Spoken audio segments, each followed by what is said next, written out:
For years since Florida voters overwhelmingly supported restoring the voting rights of ex-felons, but hurdles still remain for those who are trying to exercise their right to vote. On your side, Zach Wilcox has been looking into this. He joins us live now from our newsroom. And Zach, really, when you look at this law, it's the details of the law that are confusing to some people.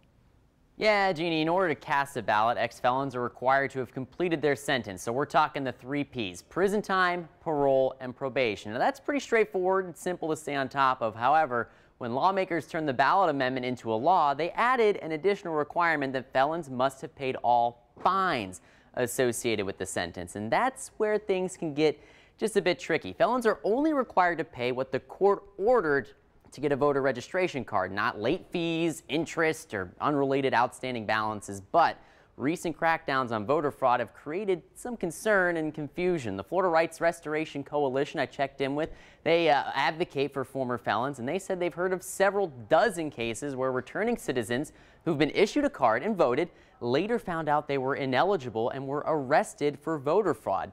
The group's deputy director worries that that kind of uncertainty and that lingering over their head will deter many from casting a ballot in this election. The fact of the matter is, if you're somebody who's been through the system, the last thing you want to do is do anything that might jeopardize that. So we know and we respect and honor the fact that there's many people who are a little confused and they're doing their due diligence. If they know they are, we're encouraging them to go out and vote if they know they're eligible.